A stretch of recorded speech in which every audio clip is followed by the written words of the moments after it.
Situation très très grave, chute de 30 mètres, etc. Chute de 30 mètres? Ouais. Un jour, si un médecin il te dit je sais pas ou je peux pas, il me dit change de médecin. Et il avait raison, plusieurs fois ça m'a sauvé la vie. Ça a sauvé la vie? Vraiment. Je suis Shabbat bloqué à la gare, c'est la gare Union Station de Los Angeles. Baragouine en anglais, je sais pas du tout parler, pas à manger, pas de quoi faire qui douche, j'ai rien. Bon, on va passer Shabbat là, mais je sais pas. T'es prêt à rester 24 heures en temps? Je suis prêt à rester là 24 heures, mais je sais pas du tout qu'est-ce que je vais faire.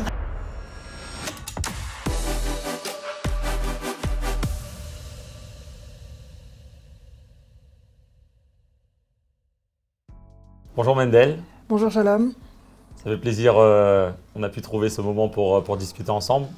J'aimerais juste te présenter à nos auditeurs. Tu es aujourd'hui aumônier dans l'hôpital Saint-Louis, dans le 10e, je ne me trompe pas, Sofer, vie classique. Une chose que peut-être ceux qui vont seulement écouter la vidéo et pas la voir, ils ne vont pas remarquer, c'est qu'aujourd'hui tu es assis sur un fauteuil roulant. Je vais rentrer directement dans le sujet. Peut-être pour moi au début c'était un peu gênant ou un peu, j'hésitais un peu à t'appeler. Est-ce que tu vas vouloir raconter ton histoire? Déjà, je voulais peut-être un peu commencer par ça. C'est peut-être des choses que tu as déjà eues, que tu as déjà vues avec les gens autour de toi. Les gens, ils te voient, et peut-être qu'il y a un jugement directement qui se crée. Ah, ce monsieur il est en fauteuil roulant, est-ce que je peux lui parler de ça? Est-ce que je vais complètement ignorer sa situation et je vais me comporter avec lui normalement? Bon, déjà, ça me dérangeait à l'intérieur, j'aimerais commencer directement avec ça. Alors, il faut savoir qu'en général, quand une personne voit quelque chose qui n'est pas, on va dire entre guillemets, naturel, c'est une réaction humaine tout à fait. Quand on voit par exemple quelque chose, même quand on voit de la pluie, la réaction humaine, la première réaction humaine qu'on a, c'est que ça nous interpelle. En général, la pluie, c'est pas quelque chose de naturel. Donc quand on voit quelqu'un qui est en fauteuil roulant, on va dire que c'est quelque chose qui nous interpelle parce que, on va dire, entre guillemets, et c'est la réalité, c'est pas quelque chose de naturel de voir quelqu'un en fauteuil roulant. Maintenant, la réaction des gens, la façon de penser, de réagir et d'interagir que les gens ils ont, ça dépend des personnes, ça dépend aussi, je pense, du milieu social de la personne, de la manière comment ils voient la chose, etc. En général, quand quelqu'un me voit ou quand quelqu'un, en général, voit une personne en fauteuil roulant, les réactions sont en général plutôt bonnes. C'est très rare des réactions mauvaises, les gens sont plutôt gentils et conciliants dans la plupart des cas. Je n'ai jamais rencontré vraiment de difficultés par rapport à ça. Je pense que la plupart des personnes, s'ils voient quelqu'un qui a besoin d'aide, le premier abord humain, c'est d'abord de penser à aider la personne. En général, les gens sont plutôt gentils et agréables. Mais après, bien entendu, et je pense qu'on en discutera après, je pense que souvent les personnes, quand ils voient quelqu'un en fauteuil roulant, veulent des fois résumer la personne à la personne en fauteuil roulant sans extraire qu'il y a d'abord une personne avant le fauteuil roulant et c'est d'abord une personne humaine. Et c'est ça après que chacun a son histoire personnelle et je pense que c'est ça qu'on va développer ensemble. Tout à fait, tout à fait. Alors, avant d'arriver à l'histoire elle-même, aujourd'hui, sur un fauteuil roulant, tu peux marcher? Tu peux pas marcher pour l'instant? Non, je peux pas marcher pour l'instant. Tu peux pas te tenir sur tes deux pieds? Je peux pas tenir sur mes jambes. Je fais actuellement encore de la rééducation. J'ai des mouvements que j'arrive à faire avec mes jambes, c'est-à-dire à voir un petit peu à les bouger, etc. dans certaines situations, mais je n'arrive pas encore à tenir debout et à marcher. Justement, j'aimerais un peu revenir dans l'histoire. J'ai un peu vécu ton histoire, on était ensemble à l'école. J'ai même une image de toi dans un sidour quand tu es debout. Tu connais cette image? Je connais cette image. Tu fais Baruch Shama. Qu'est-ce qui s'est passé? Si tu peux juste un peu de raconter ton histoire. Pas de problème. Alors, moi, je suis née à Paris en 1996 et j'ai grandi dans une famille normale. Et j'allais à l'école et en fait, on a été au séminaire, c'est-à-dire le séminaire, c'est le séminaire d'études du Beth Lubavitch organisé chaque année. Et en 2004, quand j'étais avec mes parents, au séminaire, on a eu une location et dans la location, il y avait un... C'est où le séminaire? Ça se passe en France? Ça se passe en France et en 2004, pour être très précis, ça se passait à Flaine. Flaine, c'est une station pas très loin de Grenoble. De toute façon, toutes les stations sont aux alentours de Grenoble. Okay. À la montagne. À la montagne. Et donc, j'étais là-bas et comme toutes les familles, on avait loué une maison, il y avait plusieurs baraquements, il y a plusieurs maisons. Et on avait un grand terrain devant et on jouait au foot avec les enfants, avec mon frère, avec les enfants. Et en fait, qu'est-ce qui s'est passé? C'est qu'en jouant au foot, un jour, le ballon est parti. Et moi, j'ai couru pour aller chercher le ballon. Et en fait, je n'avais pas remarqué, mais il y avait un ravin. Et en fait, mon frère a vu, mon frère Shalom, donc il m'a vu, je suis tombée, j'ai fait une chute dans le ravin. Alors après, j'ai pas eu des souvenirs, comment dire, précis. En fait, au moment où on a la chute, en fait, c'est une réaction humaine normale. C'est que comme le cerveau, on va dire un peu, il cache, en fait, il fait obstruction de la chose. En fait, à un moment donné, j'ai quelques flashs de la situation, quand j'étais en train de tomber, etc. Mais j'ai pas un souvenir précis de la situation à ce moment-là. J'ai des souvenirs un petit peu quand on m'a peut-être un peu transporté, etc. Mais j'ai pas le souvenir de la chute. Je pense que c'est une réaction humaine que des fois, on dit que des souvenirs douloureux, le corps humain, il n'arrive pas à se souvenir de tout détail. Donc j'ai quelques flashs, mais pas des détails précis. Donc ensuite, j'ai été... Tu tombes. Je tombe. Et non, oui, excuse-moi. Enfin, je me rappelle, j'étais justement, et je me rappelle justement qu'on avait vu un hélicoptère. Oui. Qui était venu récupérer un enfant qui était tombé. On avait entendu un enfant juif. Je me rappelle, on faisait Teilim, on savait pas encore c'était qui.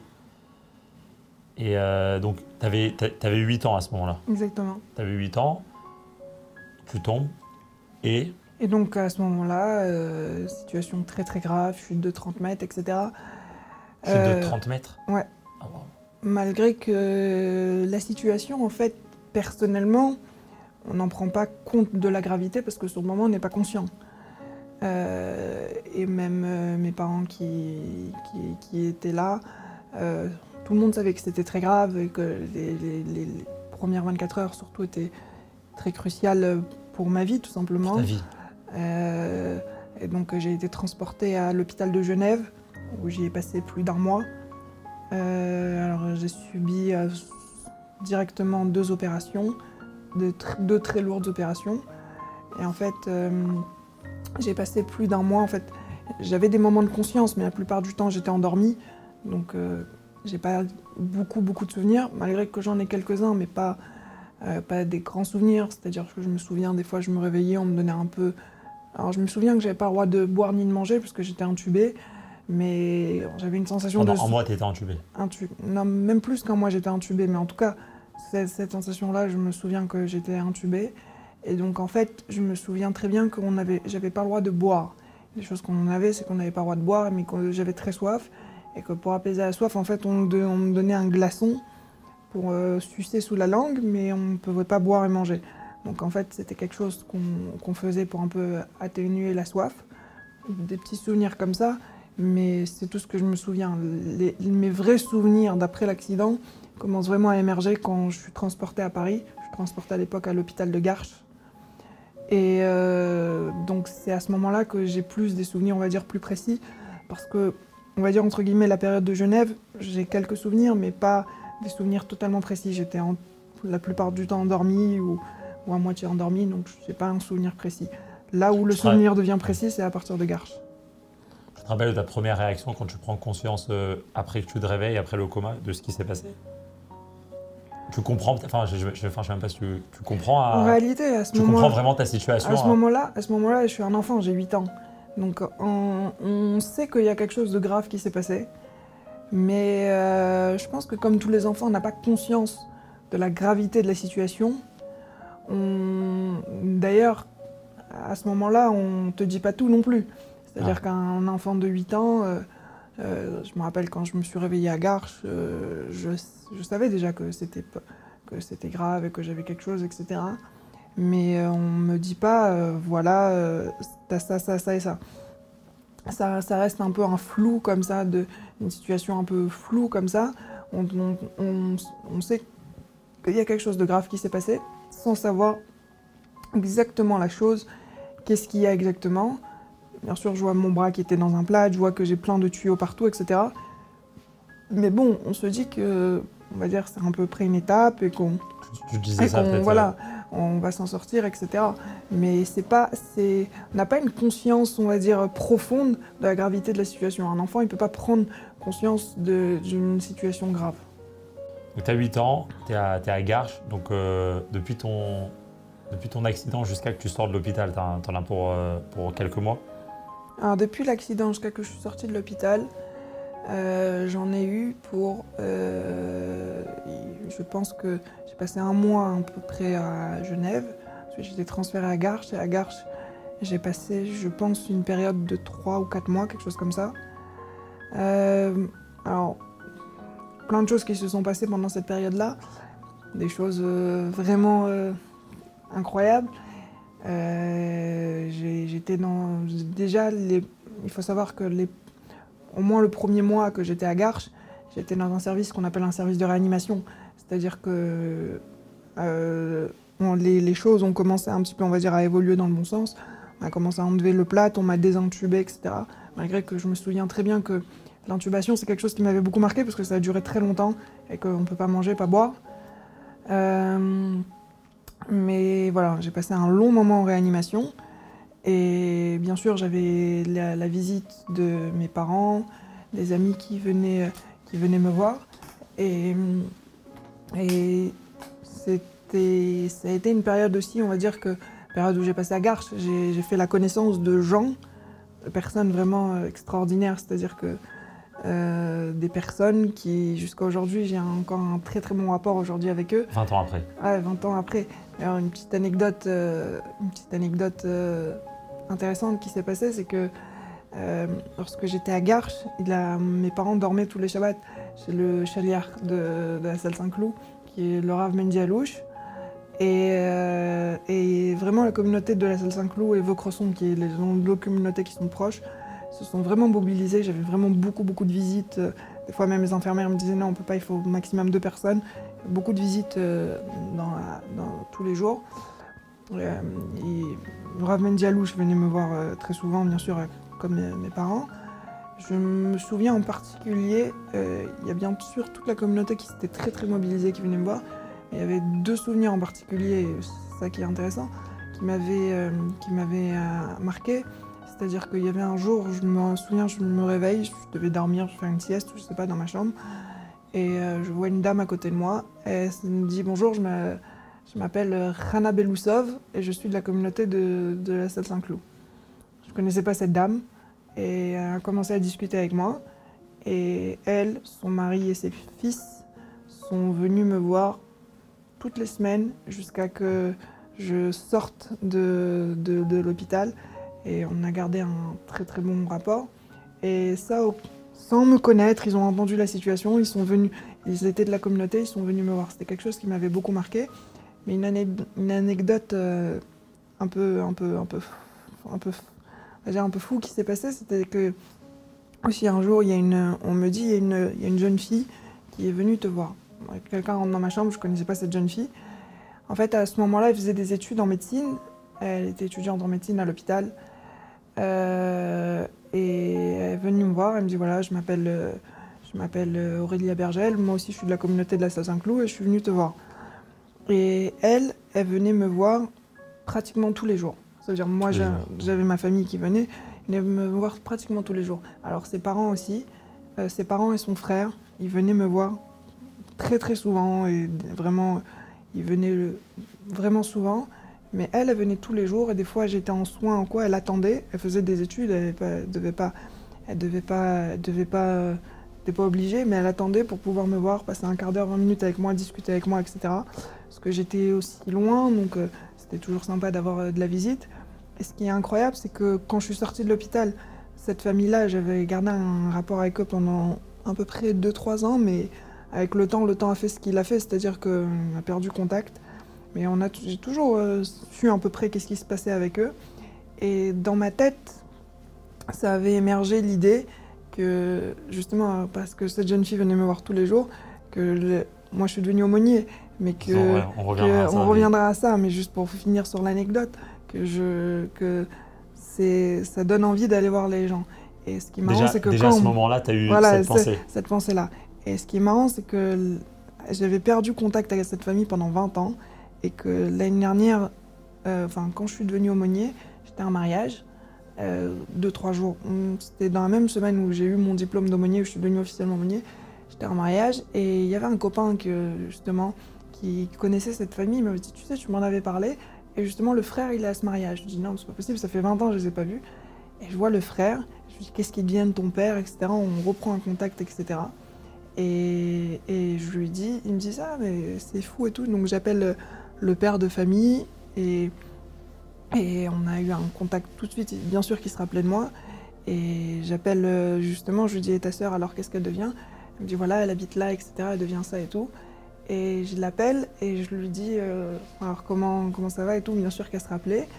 Et je lui dis, écoute, c'est incroyable on se revoit aujourd'hui. Enfin, je revois ton frère aujourd'hui, cette semaine, parce que c'est toi qui m'avais fait la première idée une fois de venir voir. Et cette semaine, je suis devenue aumônier. C'était vraiment quelque chose d'improbable, quoi, que ça s'est passé 20 ans après, quoi. La pratique vraiment inattendue. Improbable, et vraiment improbable. Waouh. Ça, c'est à peu près sur la période qu'on a eue à Garches, jusqu'à que je sorte de l'hôpital. Je sors de Garches et je me rappelle très bien le jour où tu es revenu au Kheder. En fait, je sais pas, hein, j'imagine l'impact essentiel de tout cet accident, c'est qu'en fait, tu vas plus pouvoir marcher pour l'instant. Oui, alors c'est ça en fait. C'est le fauteuil, enfin tu vas être accompagné jusqu'à aujourd'hui. C'est le fauteuil roulant. Mais après, comme j'ai dit, quand on est un enfant à ce moment-là, on ne dit jamais appelle quelqu'un, tu vas jamais pouvoir marcher. D'ailleurs, j'ai jamais dit que j'allais pouvoir marcher, je pense que je pourrais remarcher. Mais bien entendu qu'on prend conscience d'une situation qui n'est pas normale. C'est-à-dire qu'on passe d'un état de quelqu'un qui peut marcher à un fauteuil roulant. Donc en fait, on va dire que même psychologiquement, j'ai l'habitude de dire on ne s'habitue jamais. C'est pas quelque chose dans lequel on peut s'habituer. On comprend qu'il y a quelque chose qui change, parce que chaque mouvement qu'on fait maintenant, ça doit être accompagné d'un mouvement de la main, etc. C'est-à-dire qu'on doit porter son corps avec sa main, et que c'est pas un mouvement normal.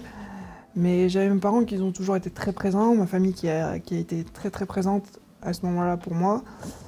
Au Kheder, voilà, il y avait... Je me rappelle, tu reviens à l'école normal, normalement, quoi. Voilà. Tu es un élève on revient à l'école normalement. Tu continues le système, tu avances. On avance. Alors oui, j'avance, mais c'était pas, j'avais jusqu'à même les dernières années.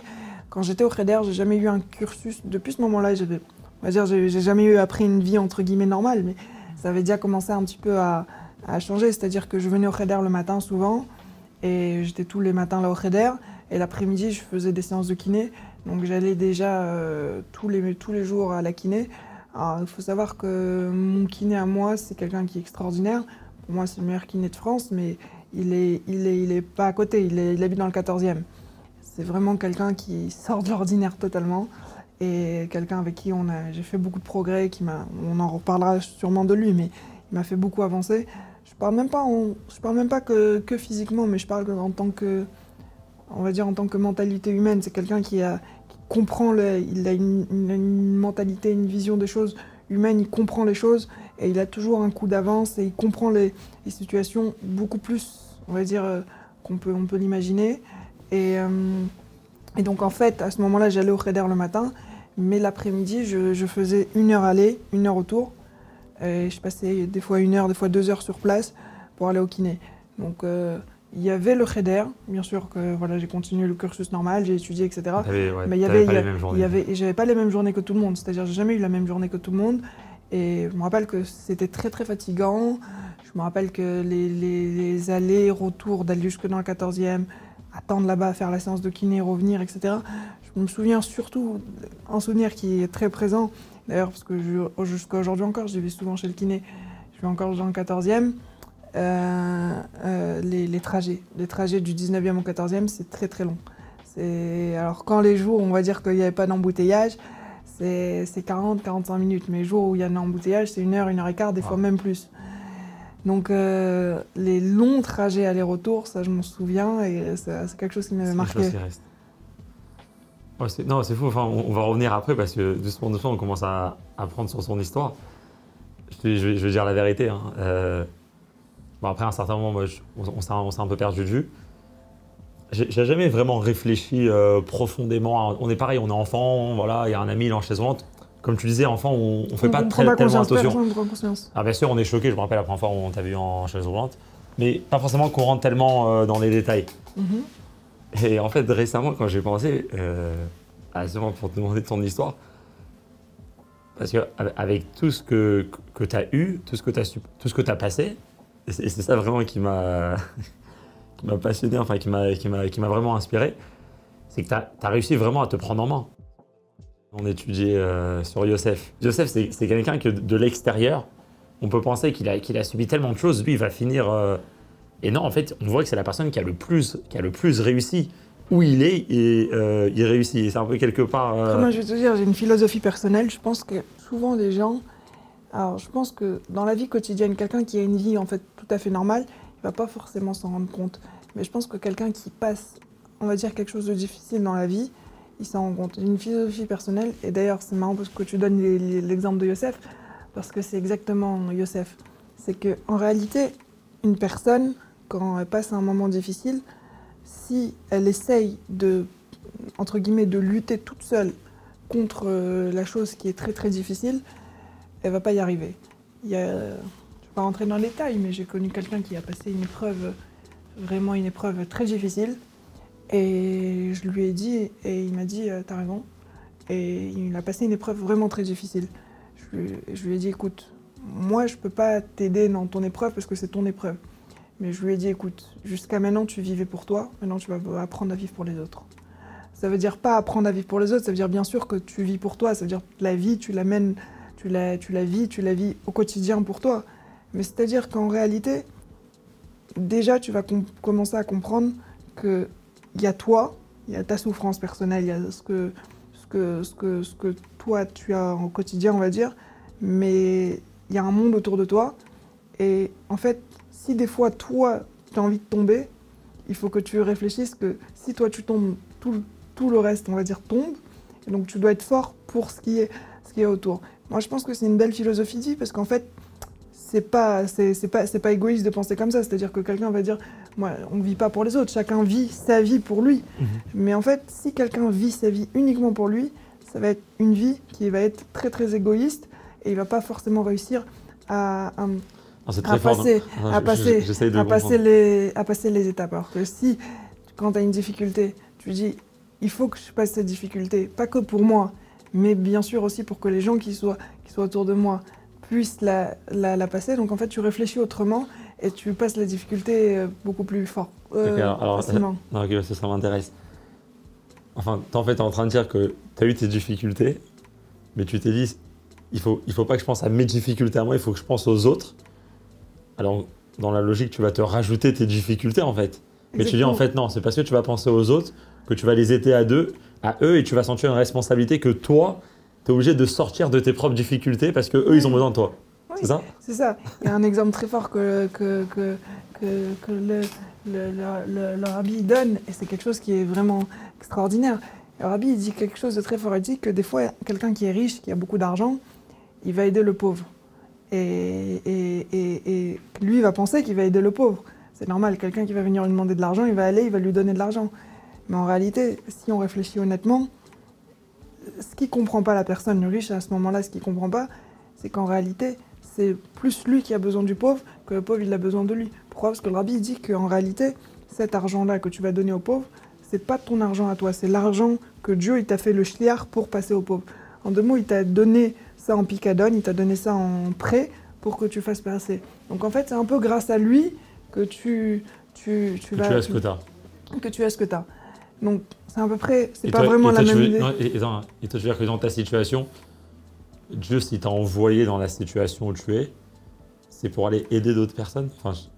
Alors, c'est sûr que c'est pour aller aider d'autres personnes. Ça veut dire qu'on ne finit pas dans une situation comme ça. Après, moi, j'ai aussi quelque chose que je pense très fort, c'est qu'on ne peut pas comprendre pourquoi on a fini dans cette situation. Quelqu'un qui va te dire aujourd'hui, t'as eu ça à cause de ça, ou parce que ça, etc., etc.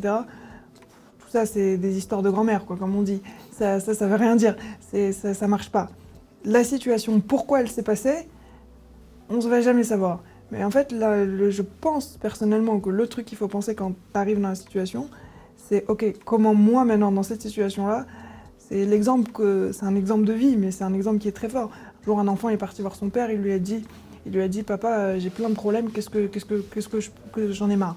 Le père est venu, il lui a mis 3 casseroles, et ils ont mis, je pense que tu connais cet exemple, ils ont fait chauffer 3 casseroles très chaudes. La première casserole, il a mis des pommes de terre, dans la deuxième casserole, il a mis des œufs, dans la troisième casserole, il a mis du café. Et après, une fois que c'était cuit, il a mis les pommes de terre dans une assiette, les œufs dans une assiette et le café dans un verre. Et il lui a dit, qu'est-ce que tu vois? Alors, le fils, il dit, je veux des pommes de terre, des œufs, du café. Le père, il lui a dit non. Il lui a dit, alors explique-moi, qu'est-ce que c'est? Il lui a dit, écoute, les 3, ils ont subi la même épreuve. La même épreuve, c'est quoi? Les 3, ils ont subi l'épreuve de l'eau brûlante. Il dit, mais les 3, ils ont réagi d'une façon complètement différente. Il dit, l'œuf qui était mou est devenu dur. Il dit, la pomme de terre qui était dure est devenue molle. Il dit, et le café, il a transformé l'eau. Et c'est quelque chose qui est vrai. C'est-à-dire que des fois, des situations, des difficultés, quelqu'un, ça va le détruire, quelqu'un, ça va l'endurcir. Les deux, c'est pas une bonne chose. La situation, quand c'est faire un peu comme le café. Quand t'arrives, t'as l'eau chaude, faut transformer l'eau. Alors, on va voir justement comment toi, tu as réussi un peu à transformer avec toutes les choses que tu as fait à travers ces épreuves. Je vais pas donner tes mots à ce que tu as passé. Et donc, pour revenir à ton histoire, tu as 8 ans, tu reviens à l'école, tu commences à passer toutes tes années donc au Cheder. Après, tu vas même aller à la yeshiva. Tu vas faire vraiment le cursus classique, si on peut dire, dans Bahor. Il n'y a rien qui va t'empêcher. Pour les écoles, c'était normal. Je ne sais pas si j'ai... Pour les écoles, c'était normal de t'accepter. Je te pose vraiment... En fait, quand je suis revenu au Cheder... Alors, je ne vais pas rentrer dans les détails des écoles. Oui, mais tu as fait plusieurs écoles, tu as fait plusieurs yeshivotes après. C'était des fois une question, est-ce que oui ou pas on t'accepte? Justement, c'est intéressant que tu me poses cette question, parce que c'est le moment de rendre hommage à quelqu'un. Quand je suis revenu au Cheder, ça s'est fait de la façon la plus naturelle possible. À l'époque, Rav Azimov, il avait dit qu'il n'y avait aucun problème, que bien sûr j'étais en classe. On va dire entre guillemets, le fait que je revienne au Cheder, c'était quelque chose de tout à fait naturel. Ça n'a jamais posé problème, même jusqu'à aujourd'hui, si tu vois qu'au Cheder, après ils ont fait beaucoup de travaux, mais ça n'a pas beaucoup changé. Mais à un moment donné, tu te rappelles, au Cheder, il y avait 2 marches. Il y avait des marches et ils ont mis une pente pour moi quand je suis arrivé. Quand j'ai eu mon fauteuil roulant. Après, quand je suis rentré à la yeshiva, en fait, la question qui s'est posée à la yeshiva... À la yeshiva à Brunois. À Brunois. La question qui s'est posée quand on était à la yeshiva, la difficulté qui s'est posée, c'est comment faire pour... Au moment où j'étais rentré, c'est pas le Brunois qu'on connaît aujourd'hui, toi et moi. Aujourd'hui, tout a changé. Et encore une fois, j'y étais il n'y a pas très longtemps. Même il y a des choses que je me dis, waouh, ça a beaucoup changé par rapport à notre époque. Et encore, on n'est pas vieux, hein, on était il y a pas très longtemps. Mais ça a beaucoup changé. Mais à l'époque, quand moi j'étais à Brunois, quand j'étais en première année, c'était en 2011, et il y avait beaucoup de choses qui n'étaient pas du tout adaptées. Il y avait encore de la boue, il y avait des endroits et au fur, quand je suis arrivée, ils ont amélioré beaucoup de choses. Mais la question, elle était, en fait, comme on a eu la discussion au début, c'est que les gens, quand ils voient quelqu'un arriver en fauteuil roulant, ils ont cette réaction d'un peu de peur. Comment on va faire s'il y a un problème? Et bien sûr que l'humain est important, mais ils disent, un fauteuil roulant, c'est pas facile à gérer. Comment on va faire s'il y a un problème? Parce qu'on est un établissement, etc. Et on va bien sûr regarder l'intérêt de l'établissement, mais est-ce qu'on va mettre en danger, entre guillemets, l'intérêt de l'établissement pour quelqu'un? S'il y a un problème, on peut avoir des gros problèmes. Et c'est pour ça que j'en profite, parce que j'ai toujours pensé et j'ai toujours dit que s'il n'était pas là, je pense que je ne serais pas où j'en serais arrivé aujourd'hui. C'était le Rav Shmuel Brodovitch, qui mes parents avaient parlé et qui m'avait vu, etc. et qui avait dit, on va le prendre.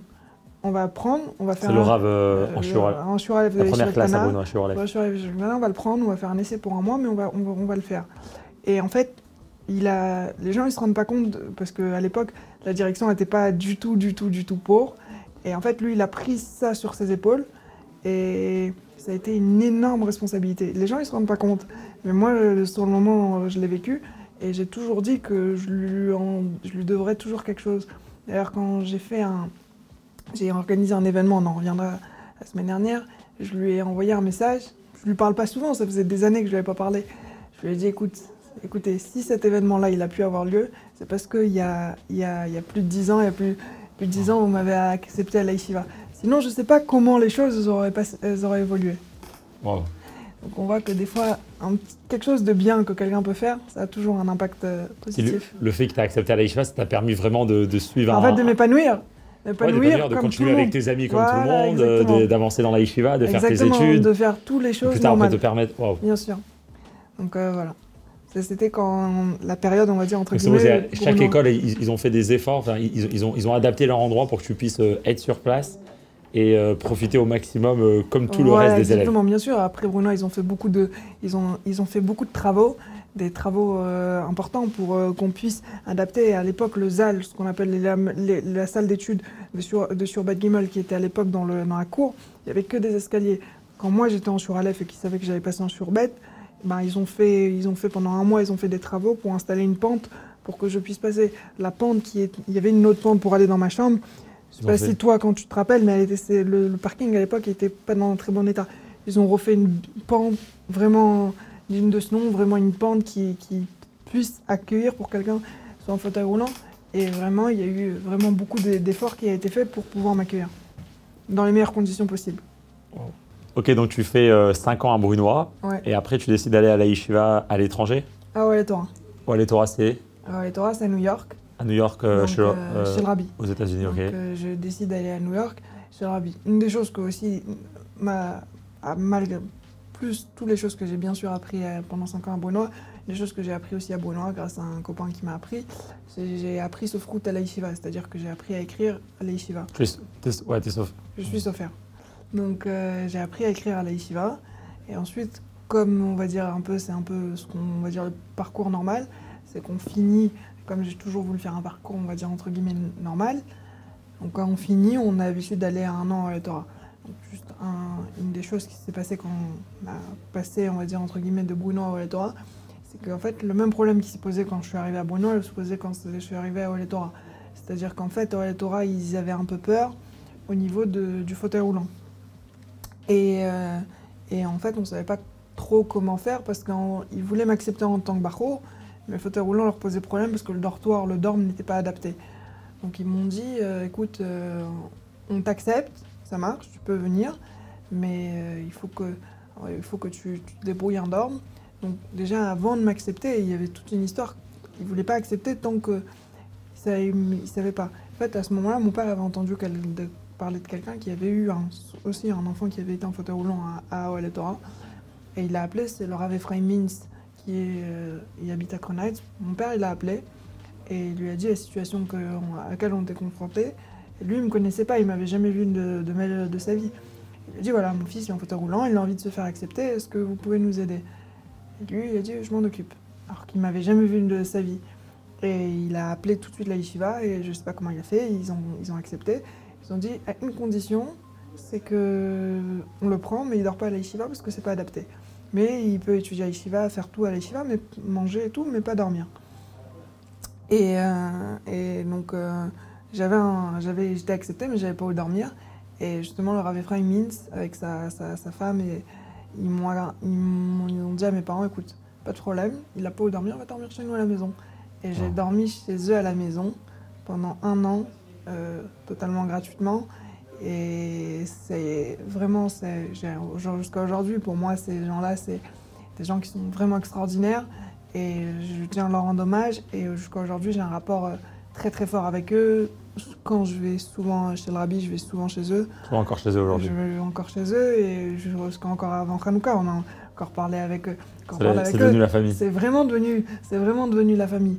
Et ils m'ont vraiment énormément...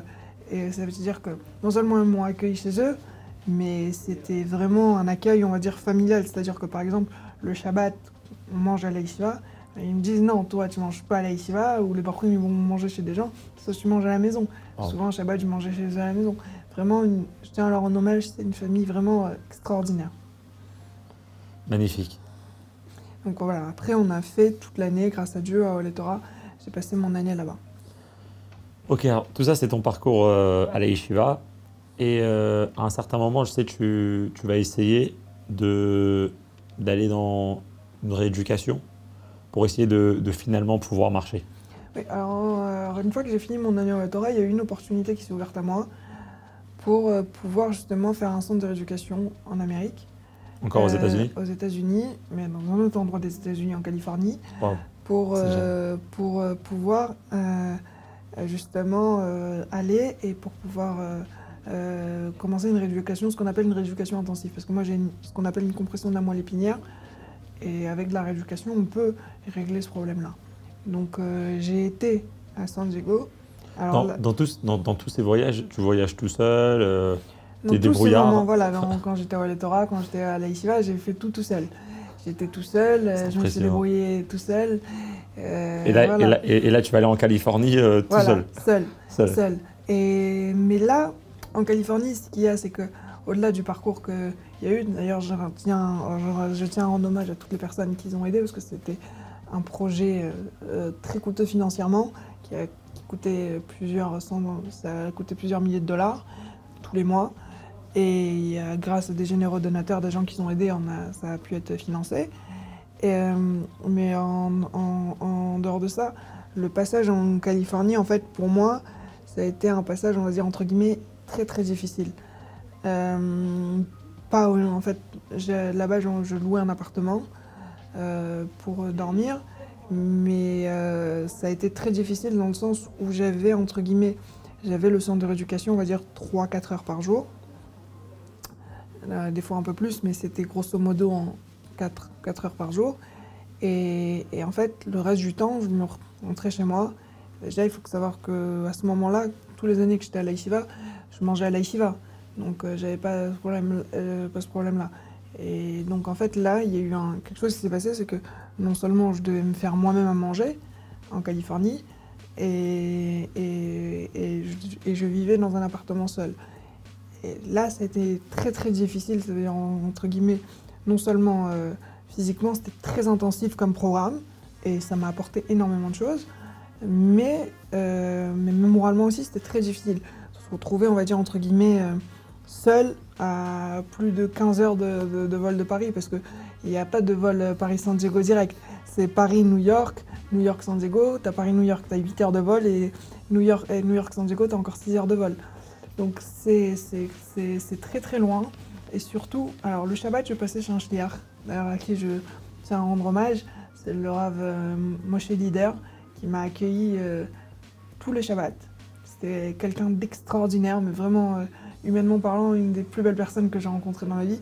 Je pourrais parler pendant 1 heure juste de cette personne-là. On va faire un podcast pour Rav Moshe Lider. Pour Rav Moshe Lider, parce que c'est quelqu'un de vraiment, on va dire, qui sort de l'ordinaire. C'est-à-dire que moi, je suis arrivée à la française, je ne sais pas comment ça marche. Mais même après, j'ai vu des autres shliachs américains, chez personne, ça marche comme chez lui. Je me rappelle que le premier Shabbat où j'étais chez lui, je sors on va à la choule, etc. Et genre quand on revient de la choule, j'étais très fatiguée, il y avait beaucoup de travail la semaine. Et genre après le repas du midi et jusqu'à Mincha, je vais me reposer pendant à peu près une demi-heure. Et en fait, je sors de ma chambre après la demi-heure pour aller à Mincha. Et là, je vois des gens de la communauté. Déjà, il faut savoir comment ça marche, lui, comment il est. C'est que Shabbat, quand il est à la choule, celui-là qui veut, il vient à la maison. Il n'y a pas il n'invite pas les gens. Tout le monde est invité. Celui qui vient pas, c'est lui qui. C'est ça. C'est celui qui veut pas. Mais sinon, tout le monde est à la maison. Tout le monde est à la maison. Ça veut dire tout le monde est invité. Et Khatri, là, il faut savoir. Mais en dehors de ça, moi, je comprenais. Il y avait des choses que je comprenais pas. C'est-à-dire que moi, je me réveille. Pour te dire un peu jusqu'à quel point ça allait, son Achnas Atochim et sa chose, c'était que pendant que je suis partie dormir, il y a des gens de la communauté qui sont venus chez lui à la maison. Lui est parti aussi se reposer, faire une sieste. Des gens de la communauté, je me réveille. En fait, je vois des gens de la communauté qui rentrent dans sa maison. Et ils vont dans la cuisine. Ils prennent un café, ils prennent un thé, ils s'assoient à la salle à manger, ils commencent à discuter. Et lui, après, je sais pas, un quart d'heure, 1 minute après, il descend et il dit « Ah, c'est bien, on va à la choule à Mincha ». Mais ça veut dire que il faut comprendre un peu la folie que c'est-à-dire qu'en 2 mots, la porte elle est ouverte de chez lui, et genre des gens ils rentrent dans sa maison, ils vont dans sa cuisine personnelle, ils se servent, et genre pour lui c'est vraiment chez eux quoi. Le Bet Rabat, sa maison personnelle, c'est tout le monde. La maison de la communauté. C'est la maison de la communauté, vraiment, j'ai pas de mots pour dire ça, j'ai vu tellement de choses. Un jour, je devais y aller chez lui pour un truc, et il n'était pas à la maison. Je l'appelle, je lui dis voilà, on a besoin pour tac de passer chez vous. Il me dit on va chez moi, va faire le truc. Et je lui dis, ouais, mais j'ai pas, enfin, vous n'êtes pas à la maison. Je dis, mais la porte, elle est ouverte. Et, et c'est un truc de fou. C'est-à-dire, nous-mêmes, en tant que Français, on ne peut pas comprendre ça. C'est vraiment, je pourrais vraiment parler pendant très longtemps de ce que j'ai vu chez lui. Vraiment un exemple. Et il va t'accepter chaque Shabbat, tu vas Tous passer les Shabbats chez lui. un an entier pour... Tous les Shabbats chez lui. et tu vas être à San Diego un an entier pour une La rééducation. rééducation, voilà. La rééducation, c'est une rééducation intensive, tous les jours. Il n'y a pas de jour de repos. Alors, il y a bien sûr le Shabbat, mais sinon tous les jours à la semaine. Et c'est pour ça que j'ai dit que c'était très difficile, parce qu'en réalité, le Shabbat, j'étais chez lui, mais la semaine, je rentrais, j'étais seule. Et la solitude, c'est, je pense, au bout d'un moment, c'est quelque chose qui est très pesant. C'est très très dur d'être seul dans un endroit vraiment... En plus, c'est pas quelque chose qu'on connaît en France, c'est-à-dire que c'est l'Amérique, mais dans un endroit profond. C'est-à-dire que, par exemple, un exemple tout bête, pour aller à la pharmacie ou pour aller le magasin le plus proche, il faut prendre un taxi ou il faut prendre une voiture. C'est proche en voiture, c'est 5 minutes, mais à pied, c'est une demi-heure. Enfin. Donc, alors, t'es bloqué en fait à la maison parce qu'à part aller au centre, etc., tu restes bloqué à la maison. Et si tu te déplaces, c'est vraiment que tu as une raison de te déplacer, quoi. Et donc, en fait, il y a une solitude qui s'installe, etc. Et là, j'en profite pour rendre hommage à quelqu'un, parce qu'il y a un copain très proche, c'était ma Kharouta à la Yeshiva, mais c'est aujourd'hui Rav de Raputi, c'est Ramon Shevchetsky. C'était un copain, bon, bien sûr, j'avais ma famille qui m'appelait tous les jours, etc. Mais lui en particulier, il savait que j'étais seule à vraiment percher au fin fond là-bas, le truc. Et lui, il était shliach à Bruno à ce moment-là. Et il m'a appelé, il me dit, écoute, je sais, viens, on fait un truc, une fois par semaine, on fait une chavruta ensemble, comme si... truc. Et je me rappelle que tous les dimanches, avec le décalage horaire, on s'était arrangé, on étudiait ensemble pendant 1 heure et on discutait aussi. Et j'avais trouvé ça vraiment très gentil, parce que franchement, on a un moment de solitude comme ça, où on se sent vraiment très très isolé, et ben ça te faisait plaisir d'avoir quelqu'un qui appelait et qui prenait des nouvelles. Après, sur cette année-là, je pourrais raconter vraiment beaucoup de choses, mais un des épisodes qui m'a beaucoup marqué, qui est un épisode marquant, d'ailleurs je t'en avais dit, je te dis je raconterai ça plus tard. C'est parti, on y va, on écoute. C'était que à cette époque-là, c'était l'année où Trump il avait été élu, je sais pas si tu t'en souviens. Et je me rappelle que tous les Shabbats j'étais à San Diego, mais il y a eu quelques Shabbats dans l'année où à l'époque j'avais des copains de ma classe qui étaient shluchim à Los Angeles. C'est l'histoire d'un train. Exactement. Ah, je sais pas c'est quoi l'histoire, mais j'ai entendu qu'il y avait une histoire dans un train. Et c'était des copains qui étaient shliach à Los Angeles. Alors des fois, le Shabbat, il faut savoir que San Diego et Los Angeles, les gens ils croient que c'est pareil, mais alors que pas du tout. C'est comme si c'est 2h15, 2h20 de train, comme si on prend le TGV, Paris-Lyon. À l'époque, voilà, là-bas ça s'appelle le M-Track. À Paris ça s'appelle le TGV, là-bas ça s'appelle le M-Track. Et de temps en temps, j'ai pas fait ça beaucoup de fois, mais au moins 3 ou 4 fois, je prenais Erev Shabbat tôt, je prenais le train pour aller jusqu'à Los Angeles. Et le dimanche, je revenais Shabbat là pour la semaine pour ma rééducation à San Diego. Et donc une fois, je pars justement, mes copains ils m'ont appelé, ils me disent écoute, ce Shabbat, il va y avoir des jeunes qui vont venir, il y en a que tu connais. Est-ce que tu peux préparer une sikha que tu vas leur dire Shabbat? Et bien sûr, tu viens Shabbat au Bet Rabad, enfin où on est, etc. Je me suis dit, ouais, pas de problème, je prépare la sikha, je prépare le truc, etc. Et qu'est-ce qui se passe, c'est que le vendredi, je prends mon train. Le Shabbat, je me rappellerai toute ma vie, ça rentrait vers 5h moins 5, 5h moins 10. Et je prends mon train pour pouvoir justement partir. Et je devais arriver à Los Angeles, j'avais le train vers midi et quelques, je devais arriver à Los Angeles autour de 14h. Après, ensuite, lorsque j'étais sur place là-bas à Los Angeles, il fallait prendre un taxi, encore un Uber pour aller jusqu'au Bet Rabad. Ça durait à peu près 20-25 minutes. Et donc moi je pars le vendredi et en fait le matin quand je me réveille, je prends ma valise, je vais au centre de rééducation, je fais ma rééducation. Je pars avec quelqu'un qui me dit tu vas où? T'as pris un petit sac? Je lui dis oui, je passe Shabbat à Los Angeles. Il me dit écoute, fais attention quand tu prends le train, il va y avoir une tornade aujourd'hui. Moi je viens de Paris et là-bas en Californie, le froid on connaît à Paris. Je me dis une tornade, quand on me dit en plus je parle très mal l'anglais. Qui me dit une tornade, pour moi, ça veut dire, ça va être un peu froid, mais franchement, j'avais connu un peu le froid new-yorkais de l'année d'avant, on pouvait avoir des -17. Je me suis dit, bon, là, le maximum qu'on a eu le plus froid, c'était 8-9 degrés. Ça va faire peut-être un peu plus froid, j'ai un manteau, c'est bon, tranquille. Et bon, j'ai pas compris ce qu'il voulait trop me dire, mais je dis ok, très bien. Je prends mon train, je rentre dans mon train, je suis à l'heure, le train il part. Je m'endors dans mon train, et à un moment donné, dans le train, je m'endors, je me réveille, et qu'est-ce qui se passe? C'est que je vois que le train il arrête au milieu de la voie. Je comprends pas. Et je baragouine en anglais à quelqu'un, je parlais pas très bien anglais.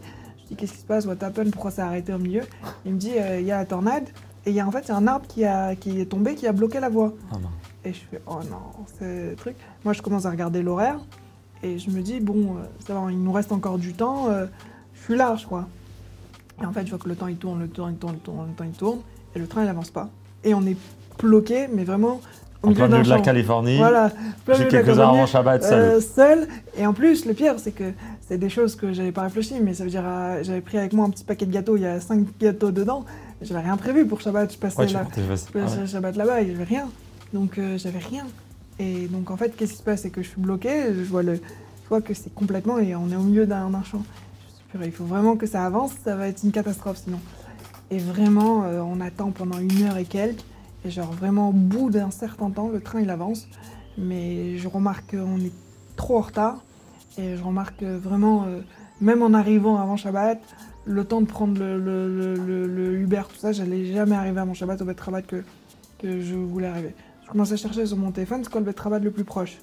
Et je vois qu'il y a un Bet Rabat à 7 minutes en voiture en Uber, le Bet Rabat de downtown.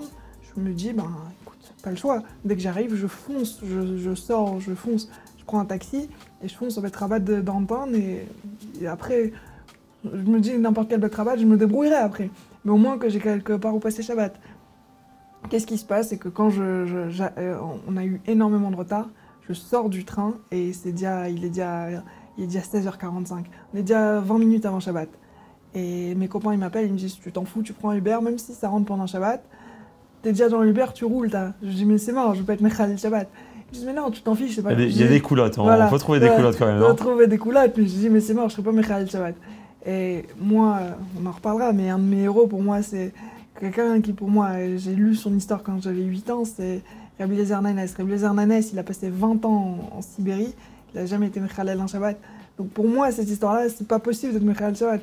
J'arrive à la gare, et je me rappelle, je roule le maximum vite que je peux, parce que mon idée, c'est vraiment de prendre un Uber le plus vite possible. Je me suis dit, dans mes calculs, j'allais arriver 1 à 2 minutes avant la fin des 18 minutes au Bet Rabat de downtown, qui est à 7 minutes en voiture, quoi. À pied, c'est beaucoup plus loin, mais en voiture, c'est... Je me suis dit, après, là-bas, sur place, je sais pas ce que je vais faire, à un moment, je suis quelque part. Et je sors, et là, je me rappellerai toute ma vie, c'était le vendredi 20 janvier 2017. Et là, en fait, qu'est-ce qui se passe? Je vois une manifestation monstre dehors. Il y a No My President, ils veulent pas de Trump. Et donc, en 2 mots, je peux pas prendre de Uber. C'est impossible de prendre de Uber. Donc moi, je rentre dans la gare en courant. Je cours je roule le plus vite possible dans la gare. Et je me rappelle, j'avais mes tefilines, et j'avais avec moi, j'avais ma carte bleue, j'avais mon portefeuille, j'avais mon passeport, enfin j'avais mes affaires, quoi, et j'avais mes habits de Shabbat, quoi. Je me suis dit, tout mon mouktsé, je l'ai mis dans mes tefilines, j'ai sorti mon sidour, j'ai dit, bon, tout le mouktsé, il y a un restaurant là-bas, j'ai dit à un gars, écoute, je le récupère après Shabbat, je peux pas le garder, prends-le. Le gars il me dit non, il veut pas, il a peur, il sait pas ce qu'il y a dedans, il veut pas. Et toi, t'es prêt à passer un Shabbat de 24 heures seul dans la gare? Alors justement, dans ta tête à ce moment-là? Dans ma tête, je réfléchis à 100 à l'heure, je sais pas qu'est-ce que je vais faire, mais je sais que je vais pouvoir garder le mouktsé qui est avec moi. Et donc en fait, je donne je veux absolument lui donner le sac. Qu'est-ce qui se passe? Il me dit non. Bon, j'ai dit écoute, le temps, les choses ils ont avancé, les trucs, ça passe très vite. Tu sais, quand t'es pressé, le temps il passe très vite. Une fois que Shabbat s'est rentré, je pose mes affaires sur un banc, je sors un sidour, je fais mincha, et Shabbat s'est rentré, et je finis mincha, je me dis mais qu'est-ce que je vais faire? Je suis Shabbat bloqué à la gare, c'est la gare Union Station de Los Angeles, je baragouine en anglais, je sais pas du tout parler, j'ai pas à manger, j'ai pas de quoi faire qui douche, j'ai rien. Bon, on va passer Shabbat là, mais je sais pas. T'es prêt à rester 24 heures en ton... je suis prêt à rester là 24 heures, mais je sais pas du tout qu'est-ce que je vais faire. Je suis complètement bloqué.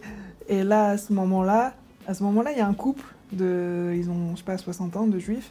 Ils voient que je suis là avec le chapeau, la veste et tout ça. Ils disent, un rabbin, vendredi, ils disent, il y a un problème. Ils me disent quelque chose, ils me disent en anglais, est-ce que quelque chose, il y a un problème, il y a quelque chose. Et je leur dis, je parle pas très bien anglais, je baragouine. Ils me disent, on parle hébreu. En hébreu, je parle bien, donc je leur réponds en hébreu. On commence à discuter. Et la discussion, ils me disent, qu'est-ce qui se passe? Qu'est-ce qui t'arrive? Je dis, voilà, c'est Shabbat, je suis bloqué. Et ils comprennent très bien ce que ça veut dire Shabbat. Et ils me disent, ok, en quoi on peut t'aider? Maintenant, dans ma tête, je me dis, déjà, comment ils peuvent m'aider? Parce que eux aussi, ils sont juifs, donc il y a plein de choses qu'ils n'ont pas le droit de faire, donc ça va pas beaucoup m'aider. Donc je suis un peu dans la galère. Et je leur dis, bon, déjà, il me faut à manger. J'ai pas de quoi manger. Il faut déjà, je réfléchis à ça. Je réfléchis comment faire. Je lui dis, écoutez, vous allez prendre un non-juif. Parce qu'on a le droit de dire, dans certains cas, à un non-juif de faire quelque chose. Je lui dis, il va prendre de l'argent qu'il y a dans mon porte-monnaie. Il y a un magasin ici. Moi, je vais voir ce qu'il y a à manger.